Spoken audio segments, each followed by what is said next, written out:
நட்புக்களே, நீங்கள் பார்க்கும் இந்த இறை வார்த்தை பகிர்வு நன்றாக இருந்தால் மற்றவர்களுக்கு பகிருங்கள், லைக் செய்யுங்கள், சப்ஸ்கிரைப் செய்யுங்கள்.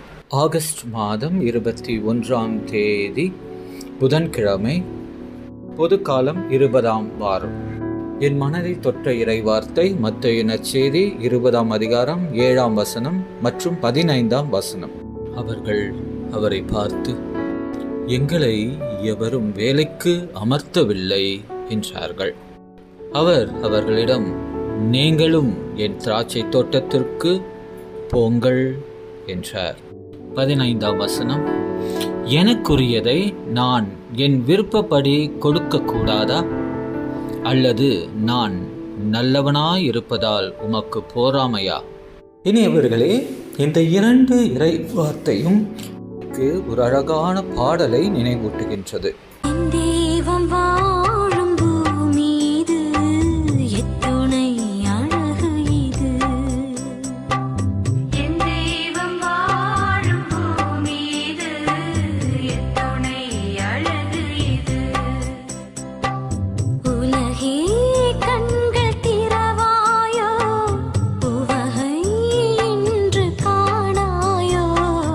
நாம் வாழும் இந்த பசுமையான அழகான அன்பின் அடையாளமான பூமி கடவுளின் உன்னதமான படைப்பு. தொடக்க நூலில் கடவுள் படைத்த அனைத்தையும் நல்லதென்று கண்டார்.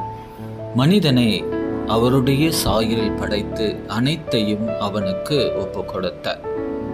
இவ்வுலகை கட்டியெழுப்ப இறையாட்சியை அமைக்க அவருக்கு அழைப்பு விடுத்தார். கடவுள் மனிதனுக்கு கொடுத்த அனைத்து கொடைகளிலும் சிறந்த கொடை அவனுக்கென்று அவர் அளித்த சுதந்திரம். மனிதன் முழு சுதந்திரத்துடன் தன்னிடம் கொடுக்கப்பட்ட கொடைகளை கொண்டு பாவத்தில் இருந்து தன்னை காத்து கொள்ளவும், ஒவ்வொரு மனிதனையும் சமுதாயத்தையும் ஒன்றிணைக்கவும், நீதியை நிலைநாட்டவும், அன்பு நிறைந்த சமுதாயத்தை உருவாக்கவும் அழைக்கப்படுகின்றான். இந்த அழகான அழைப்பை நாம் எந்த வயதிலும் எந்த சூழலிலும் ஏற்றுக்கொள்ளலாம். இன்றைய நற்செய்தியில் நாம் கேட்கும் திராட்சை தோட்ட உரிமையாளரின் உவமை கிறிஸ்து இயேசு நம் நிலை அறிந்து விடாமல் நம்மை அழைக்கும் தோட்ட உரிமையாளராக காட்டப்படுகிறார். இன்றைய முதல் வாசகத்தில் எசேக்கியேல் இறைவனை நல்லாயன் என்று சொல்லுகின்றார்.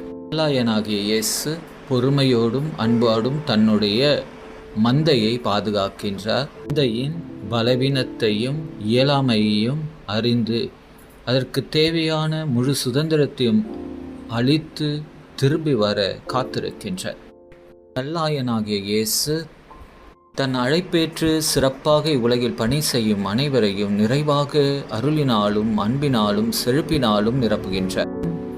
இங்கு நம் இறைவன் அன்பு தாயாக மிக கரிசனையோடு தன்னுடைய அனைத்து குழந்தைகளையும் அன்போடு பாதுகாக்க அவர்கள் தேவைகளை அளிக்க விரும்புகின்றார். ஆனால் நாம் பொறாமையினாலோ கோபத்தினாலோ சோகத்தினாலோ பிறரை பழிக்கவும், பிறர் நம்மை விட அதிக வளமோடும் மகிழ்வோடும் இருக்கின்ற பொழுது அவர்களை சபிக்கவும் துவங்கிவிடுகின்றோம். புனித அகுஸ்தினார் மிக அழகாக சொல்லுவார், இறைவனின் அன்பை நான் மிக காலம் தாழ்த்தியே உணர்ந்தேன்.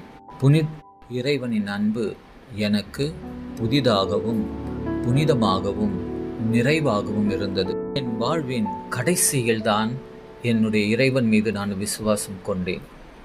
ஆனால் அவருடைய அன்பு என்னை முழுமையாக ஆட்கொண்டு என்னையே முழுமையாக அர்ப்பணிக்கச் செய்தது.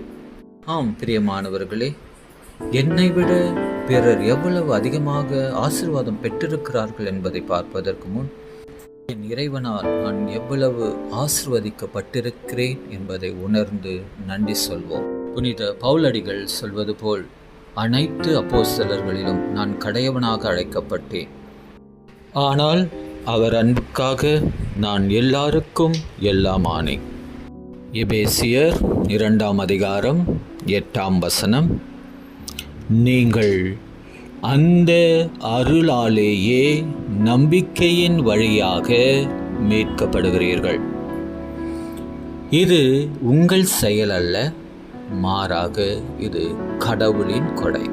அன்பே உருவான தந்தையாம் இறைவா, நீர் எங்கள் ஒவ்வொருவரையும் பெயர் சொல்லி அழைத்துள்ளீர். எங்களுக்கு தேவையான ஞானத்தையும் அன்பையும் முழு சுதந்திரத்தையும் அபரிவிதமாக எங்கள் மேல் பொழிந்துள்ளீர்.